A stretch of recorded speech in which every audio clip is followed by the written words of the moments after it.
So we have Ned Mueller today joining us on this wonderful presentation and talk. And if you're listening or you're watching, depends what you're doing. We're super happy to have Ned here with us today. He's joining us from his studio in Renton, Washington. Thanks, Ned, for coming. Hi, Gabor. It's great to be here. Yeah, thanks for coming. Yeah. So today's topic is about getting ready for a painting, and in particular, when it's figures, when you have multiple figures, that's the topic. And what happens? How do you prepare, Ned, for working with multiple figures? How does a painting with multiple figures happen for you? What is your process? If you can share that with us. Yeah. I'll have a whole bunch of photos, like either from a trip to Mexico or India, China, wherever I go. I'll take multiple photos. I used to paint on location in the marketplaces, places like that. Great place to get material and figures. But it got to be too much. Just mobs of people surround me, and people are moving. So the only solution there was to just take a lot of photos. And plus, well, if you were set up doing a painting in a whole carnival, and like being on a movie set, people coming and going, it was just delightful. So, and I painted from life enough that I can take those photos and adjust them. So the photos, usually the darks are too dark, the lights are too light, the colors and values are off. So I have these groups of photos, and I'll go through them and I'll look and try to see something that gets me excited. An interesting setting, an interesting costume that the figure might have. Could be set in a flower market, could be set in something like an Indian, being in India, camel fair where there's animals around and stuff like that. So I'll kind of lay them all out and put them together and look at them and, try to get some idea of, what can I do to get an interesting, compelling painting out of this. Also I'll have figures and I'll have photos of fruits and vegetables, dogs, cats, chickens, flowers, all that stuff around that I can kind of try to work it so I can make a very interesting painting. And trying to think the design part, kind of an abstract approach. Maybe just start out with one figure and then figure, okay, I can place a figure behind the person, place a figure next to it. Should I crop, the figure off? And it's just a kind of a mishmash. A lot of fun trying to organize it. I was lucky because I was trained that way too. And that's my question, actually, Ned. Do you use, how do you draw, do you draw this out? Do you use Photoshop? Do you use, what do you do to lay it out? Yeah, good question. I guess I was going to get to that. That's okay. Maybe I'm jumping ahead a little bit. That's why we have you, Gabor, to get us on the right track. Yeah, people tell me I'm around other artists, and I do have Photoshop, but they said, Ned, you don't need it because my training was what Photoshop does. They trained us to take things and put them together like that. Because they didn't have Photoshop there. We just had photos to work from, or what we call a morgue, pictures from all sorts of stuff. Or we went out, we got an assignment, And then we went out or did studies and then got something going, then went out actually and would hire models with costumes or pose ourselves and put the stuff together.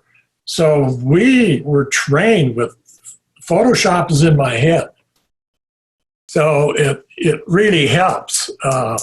It's the same process, except I'm just laying it out and doing it all in my studio without any kind of aids. I'm doing little value studies, figuring out a design where I'm going to arrange darks and lights and midtones. I'll do 25 or 30 value studies and getting some ideas, different subjects. Some of them work out, some of them don't. And then I'll pick out maybe the 10 best, then maybe do some color studies. And maybe the 5 best of those will go into more finished paintings. It is a lot of work, and I kind of enjoy it. I enjoy that process. It's because I'm organizing everything, and plus, once I have it down to say 5 color studies, they're probably I'm pretty happy with them. And so a lot of the work is done. All I have to do is kind of execute it. The problem there is if you're doing value studies, then color studies, then a finished painting, it's a lot of work and you're kind of going through it 3 times. You're playing the ball game 3 times. So it's okay if you're probably not used to doing that, you work things out in a value study, color study. But after a while, you could probably skip either the value study or the color study. Usually now I'll just go into a color study. And sometimes I'll just do a value study. It just kind of depends.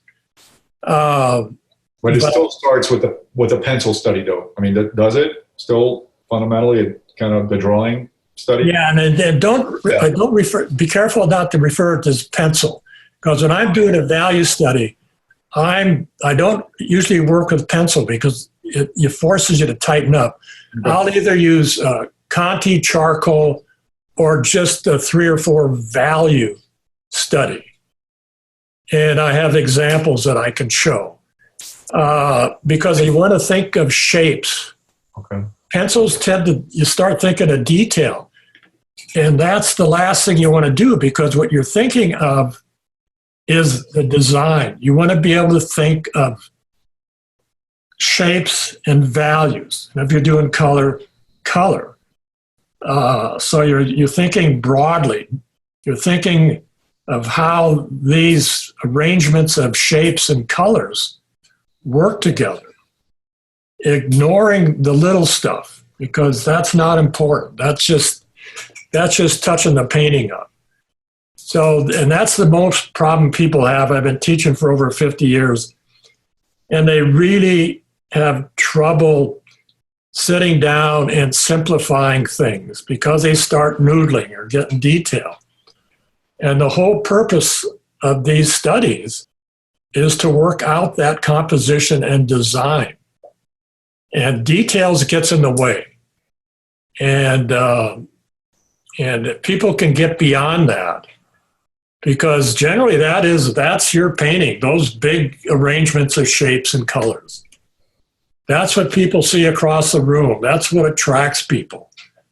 Certainly detail is nice and a great addition, but the bigger structure of a painting to most of us is what's important. That concept, that design. So no amount of good color and even drawing or value can save a bad design, right? Kind of in essence, that's pretty much. Wow. I think, and also you find out it gets to be about judgment, and that's why I always stress drawing. Not that you have to draw the figure. I mean, all drawing is developing your judgment, your taste, your sense of what's right and wrong. Whether a head is too narrow or too wide, a building is too short or a tree is too tall or too fat. Drawing is the easiest thing to develop your judgment. You're always doing that when you're painting too. We're making thousands of decisions of that. But the drawing, and it's a little easier for some of us to say that because I love to draw. And it just sharpens my judgment. And the better I can draw, or the better I can judge, whether a nose is placed right, or a head is shaped wrong, or a horse is shaped wrong. The more I do that, the more I sharpen my judgment, the better my paintings get, the better my sense of design, what looks right and what looks wrong. And also what works for me. Everybody's different. So it gets complicated, but, I think that's the best way I can explain it. You might even have something to add yourself, Gabor, in regards to that. No, I think you're saying it well. Again, if you're watching this on YouTube, you'll see some imagery up right now. If you're listening on a podcast, you might want to hop over to YouTube and see some of these images up. So you have your, what size are these studies generally? What's your philosophy on these studies? Usually I don't make them any larger than 8 by 10. Okay, why? Why is that? Well, it's so hard to do. It's smaller, you can do them quicker, and you can get a better sense of the relationships of shapes and values. Yeah, that's a great question. Oh. Because and if you're working large, you might as well go on ahead and do the big painting. But this idea, and working small, you haven't got so much at risk. You can do a little 6 by 8 color value study in 20 minutes, half an hour, or an hour. And if you're working larger, you're just trying to cover a lot of ground when small is just good enough. Okay, so you're saying, I just want to make sure I'm understanding correctly, that a design in an 8 by 10, even let's say a 6 by 8, should work in a larger format, meaning if it doesn't work in an 8 by 10 format, the design, there's a high chance it will not work in a 30 by 40. Is that kind of the idea too? It's not going to get better because it's larger. Is that, am I? Yeah, yes and no. I mean, I'm talking about design, just shapes and design, not talking about anything else. You're looking at arrangements of shapes and values and colors if you're doing a color study. Yeah. But even when you do a larger one, some areas that look good, small, you may have to do something in the larger one. And like if you have a big area of grasses or water, say in the foreground, a big area maybe dominates a third of the painting. And it looks good in a small one, but when you get it large, all of a sudden that bigger area can look kind of boring. Mm-hmm. So you may have to go in and texture it or arrange things. I've done so much painting, I'm kind of aware of that even when I'm doing the small ones.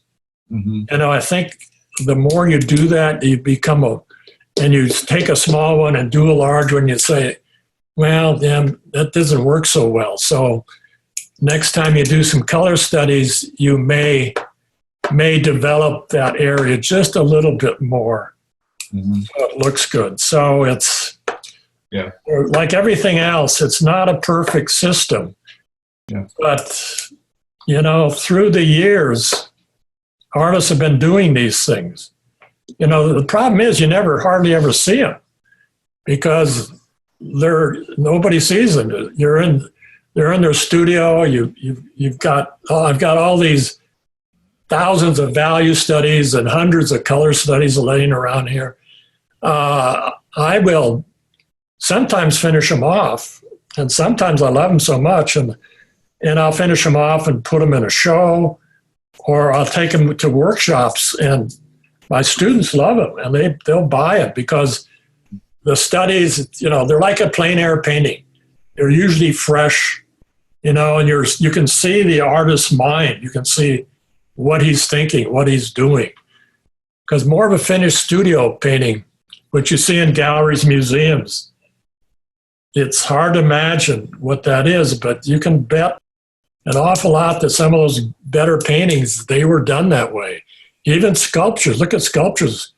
You go to Florence and places like that, you'll see all these beautiful little maquettes, they call them. The little studies that sculptors do before they do a big one. So I know it may not be for everybody. Yeah.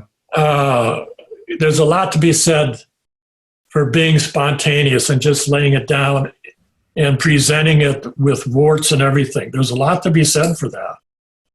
But this process is more for, doing more finished, a chance to more thought out paintings for those of us that like to do that. Yeah. No, those are great answers. There is that is true. There's not. It's not a formula. You're not working by a formula.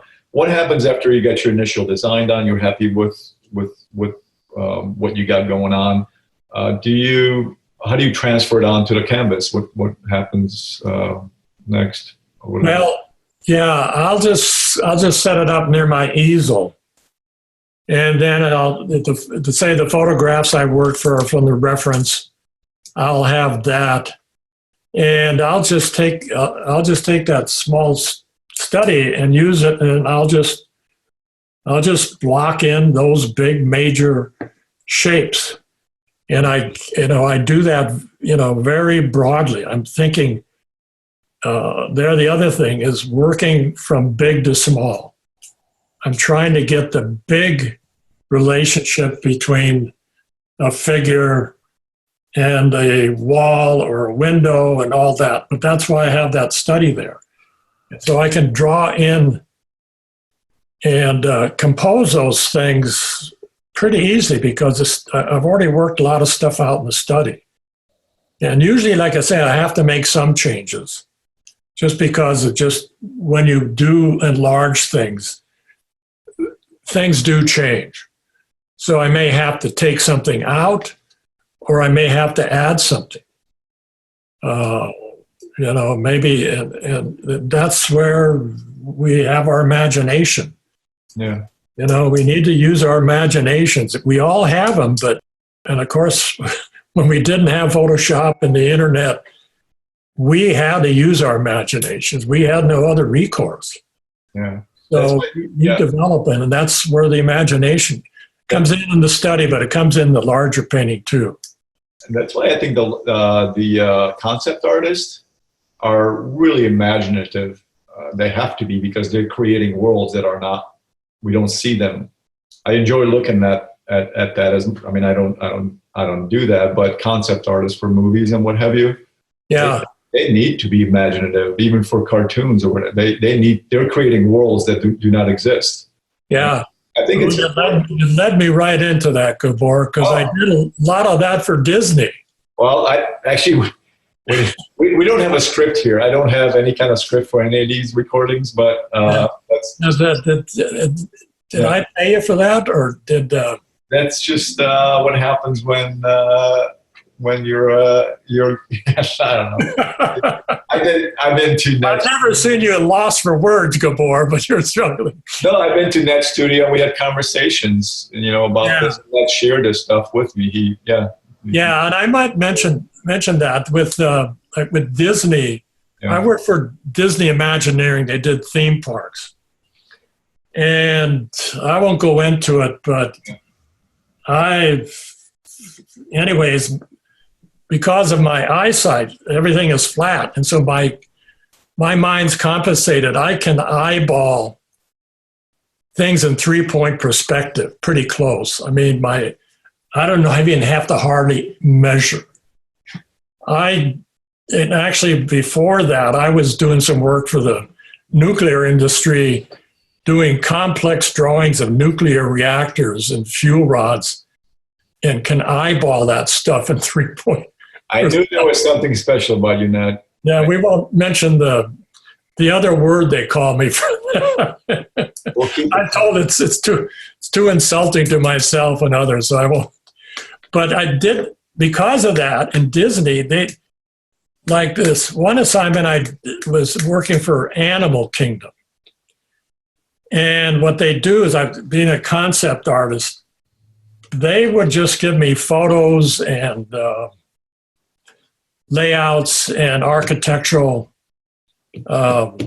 layouts, and I can't think of the word for it. They just give me information about what they want to put in the park. And they would give me that, and they have me do a huge painting of the whole park. And so I was more or less designing this park, because this was the initial concept of where they would put, say, a tiger den, a hippopotamus pool, different rides and monkey things and all that stuff. And I would put that in a huge painting, and they would take it back to the architects and the designers and the directors of Disney and all that. And they would take those and use that as a format to continue the work and develop it more. So we were really encouraged to use our imagination up to a point. You had limitations. And that's the other thing, using this term of limitations. Remember, necessity is a mother invention. Yeah.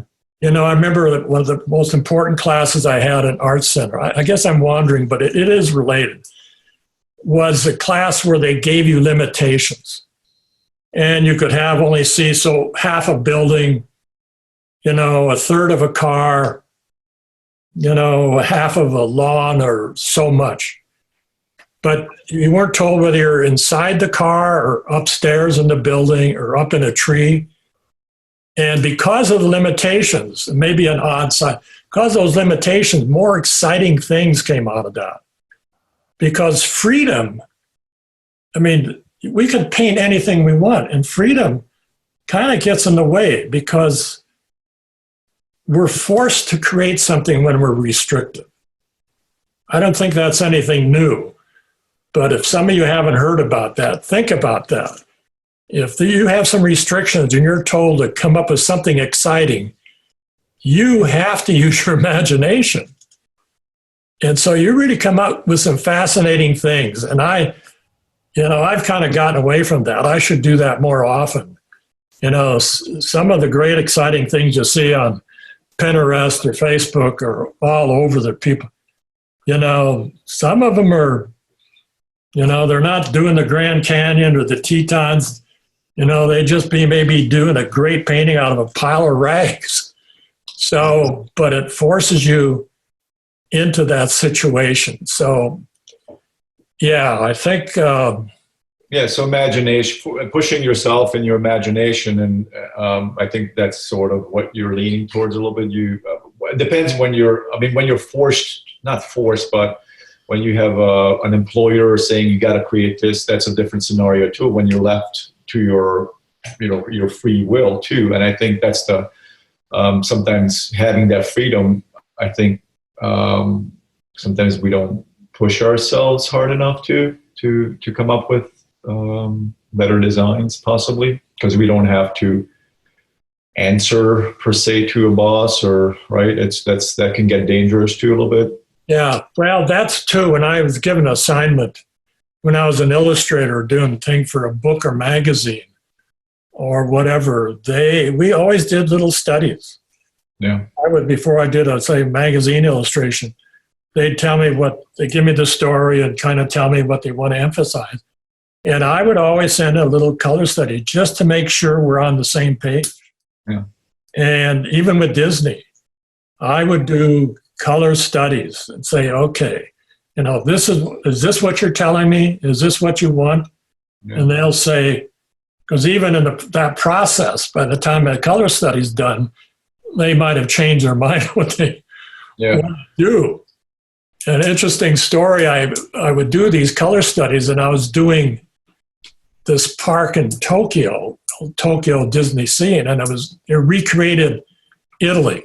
And I was given an assignment to recreate Venice. And they wanted a night scene of Venice.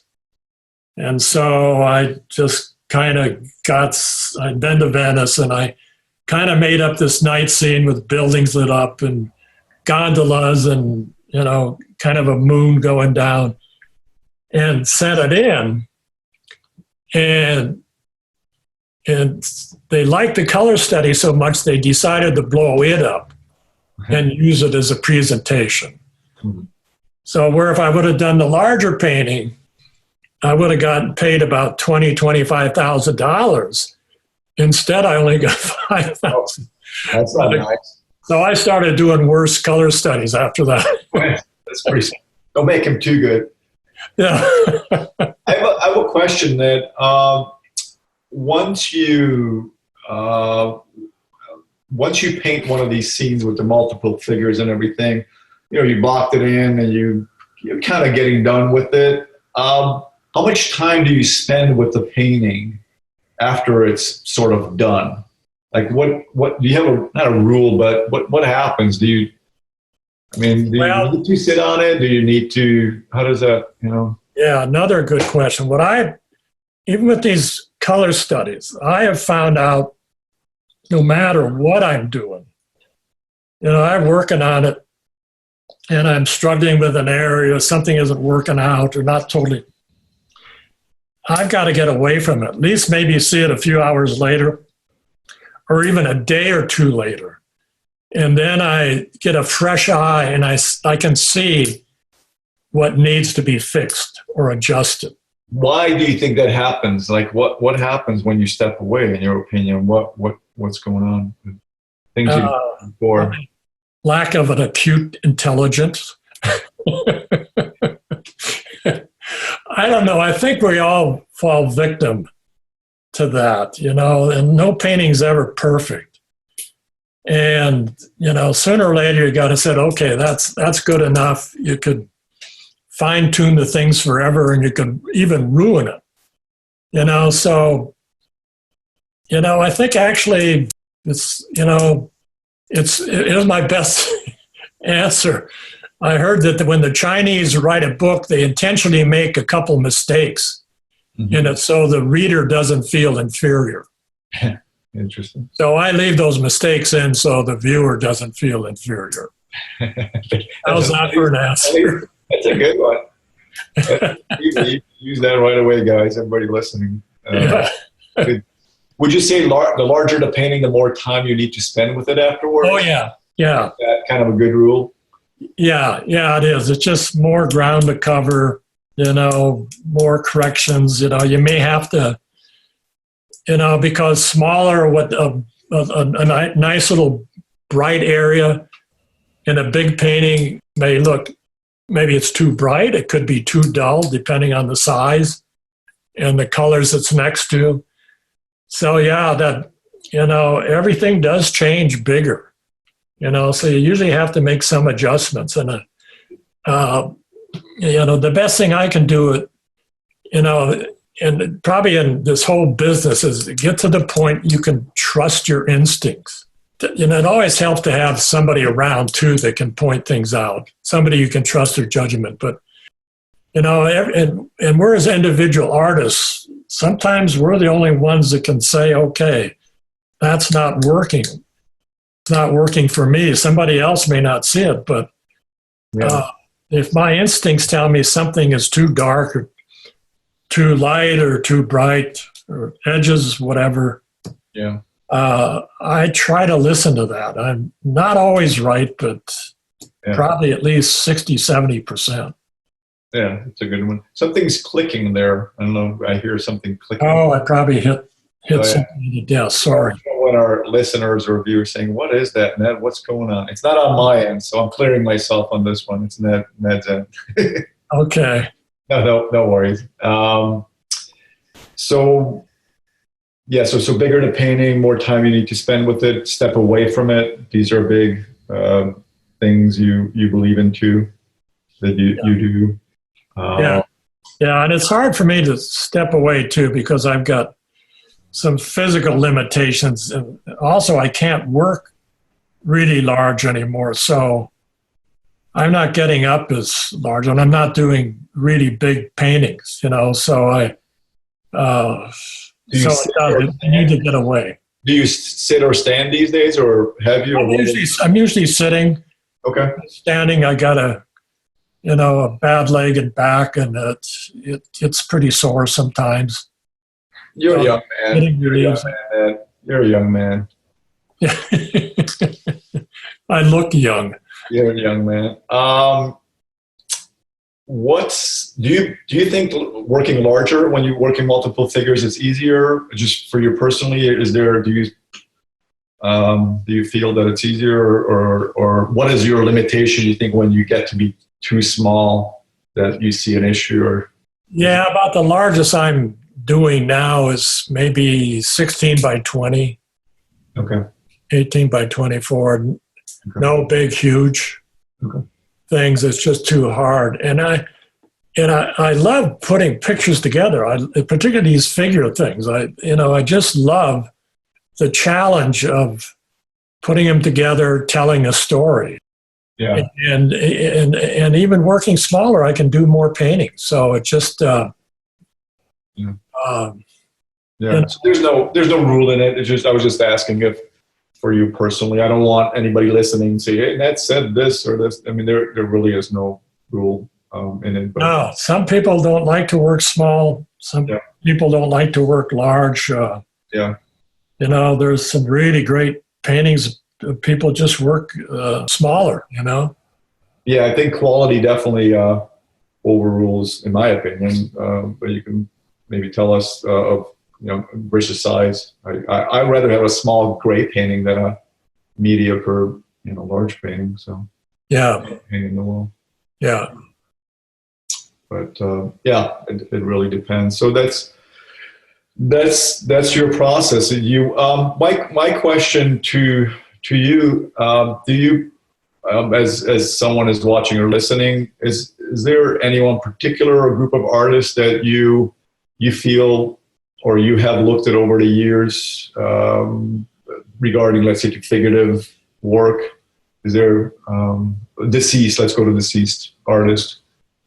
Anyone that you always liked, or a group of artists, school of artists, top of your head? Yeah, there's some doing that. Of course, Sorolla did multiple figures. There's a Spanish painter by the name of Padilla Ortiz. That most people never heard of him, but he did multiple figure things. There's the Prado in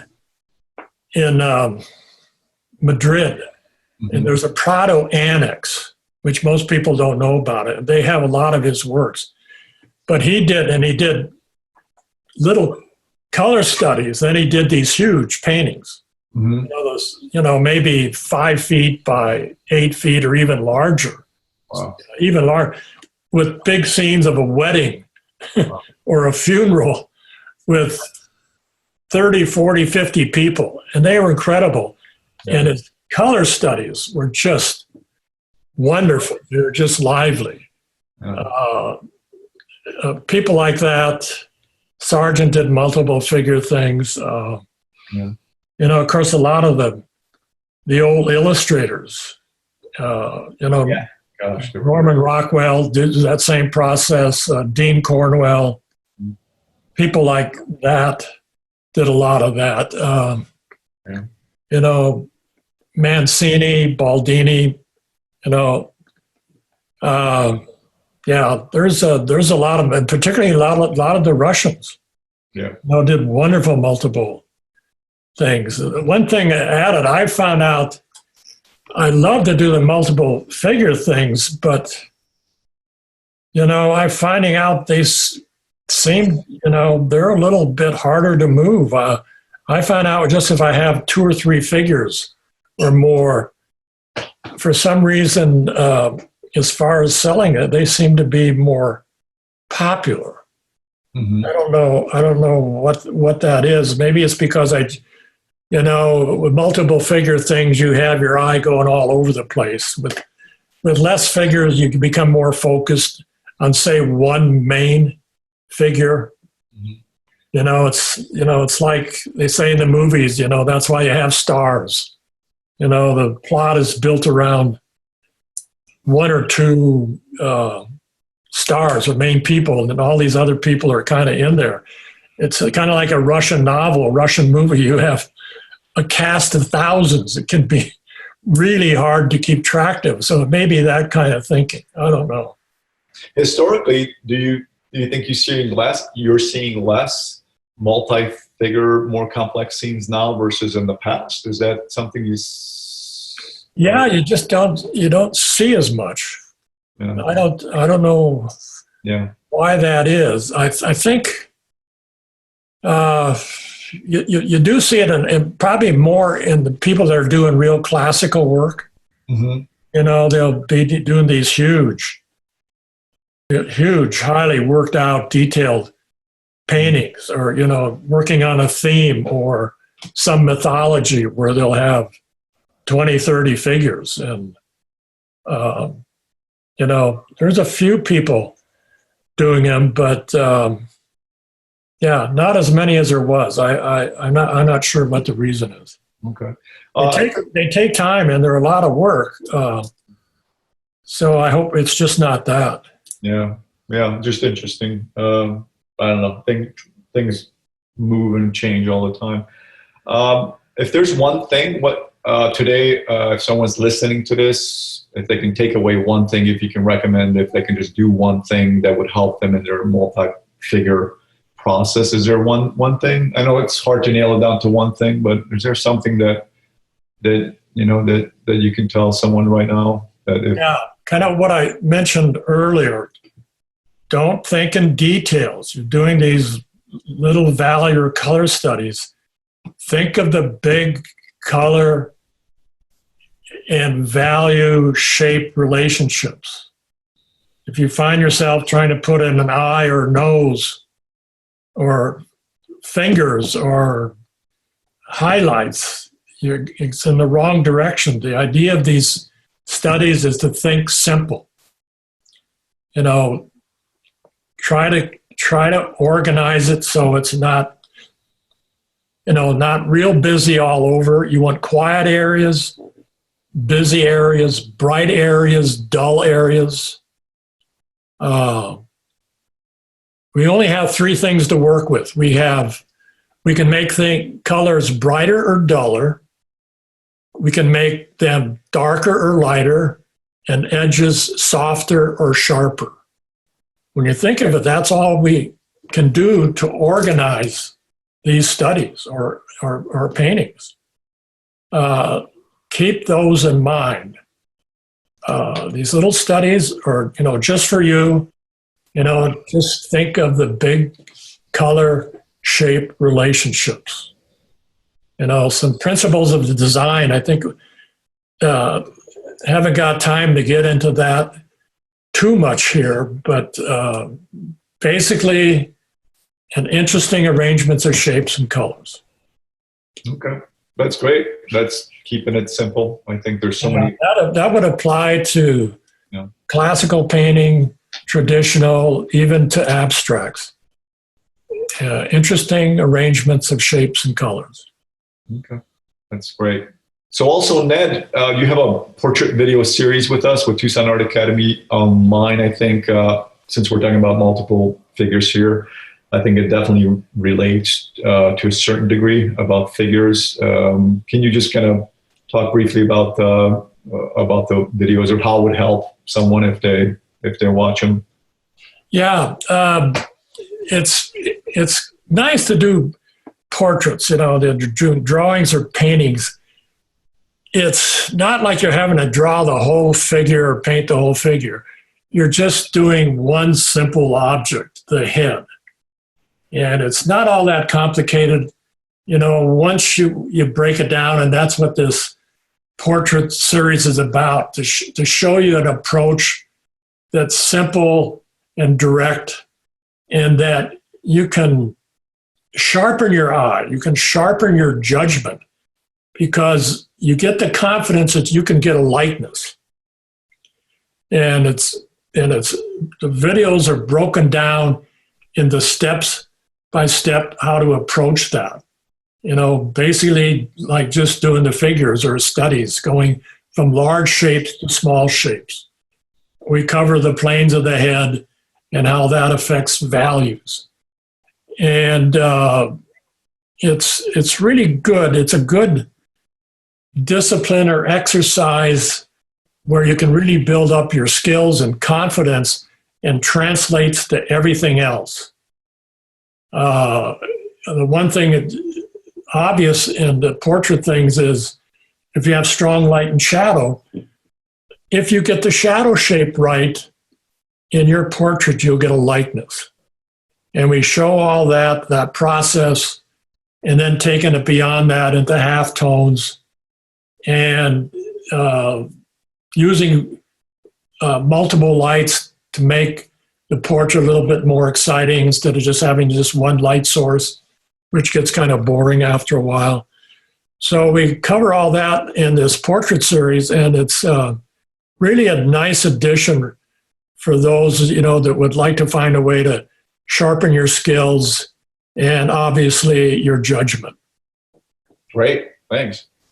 Well, thank you, Ned, for allowing us into your studio today and giving all of us more knowledge. So thank you for sharing. Oh yeah, it's delightful. I really enjoyed it, Gabor. You really asked some really pertinent questions. I sure appreciate it. Yeah, I try. Well, you have the answers. That's why we like to go to the source. So thank you, Ned. All right, Gabor. Take care. Thanks again. Thanks everybody for tuning in. I really appreciate it. Bye-bye. Bye.